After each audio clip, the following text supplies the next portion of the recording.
Pendant des siècles, les hommes ont utilisé les fusées à poudre comme arme de guerre, sans imaginer que le principe de la réaction, le seul susceptible de fonctionner dans le vide, leur permettrait d'atteindre un jour le cosmos.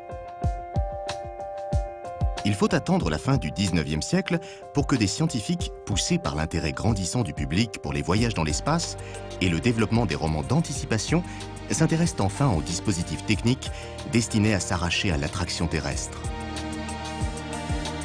En 1883, un Russe, Konstantin Tsiolkovsky, aborde rationnellement le problème et établit sur un plan théorique les principes des moteurs fusées en préconisant l'utilisation d'ergols liquides à haute énergie.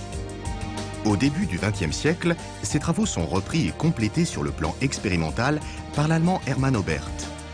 Dans le même temps, l'Américain Robert Goddard s'intéresse également à la propulsion à liquide et parvient, en mars 1926, à faire voler pour la première fois une fusée équipée d'un moteur à carburant liquide. C'est cependant sous l'impulsion des militaires que l'activité spatiale va débuter en Europe.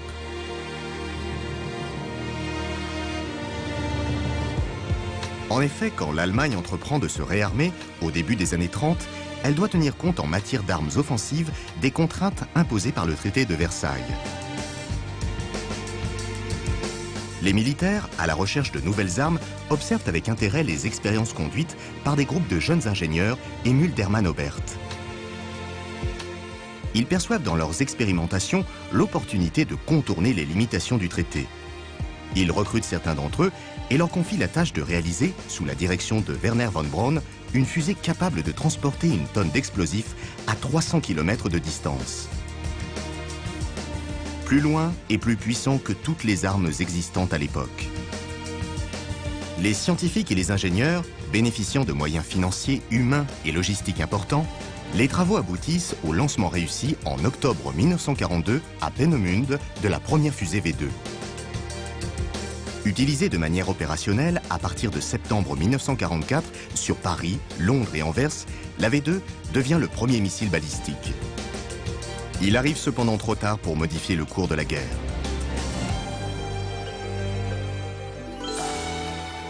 La réalisation de cette fusée de grande dimension représente une véritable rupture technologique. C'est un système complexe propulsé par un moteur fusée à liquide alimenté par une turbopompe. Sa mise au point est le fruit de nombreuses recherches dans des domaines aussi divers que ceux de la propulsion, de la chimie, de la métallurgie et du téléguidage. La V2, construite à plusieurs milliers d'exemplaires en quelques mois, constitue une performance industrielle atteinte au prix de la vie de milliers de déportés. À l'issue de la guerre, les armées alliées s'intéressent aux progrès techniques réalisés par l'Allemagne nazie. Dans un contexte de course aux armements, les Soviétiques, les Américains, les Anglais et les Français récupèrent le savoir-faire des techniciens et ingénieurs allemands pour se lancer dans la construction de leurs propres fusées.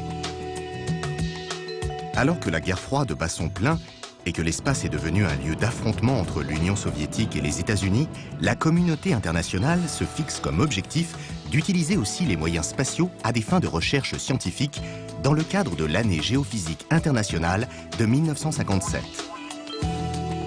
La France, qui de son côté a profité de l'apport technologique des V2 pour mettre au point les fusées sondes Véronique, y participera tardivement.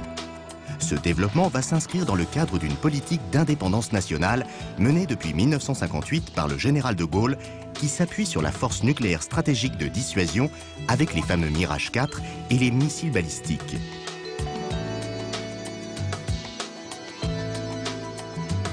Lorsque le 26 novembre 1965, le lanceur de satellite Diamant décolle depuis le champ de tir d'Amaguir en Algérie, plaçant sur orbite la capsule A1, la France devient la troisième puissance spatiale.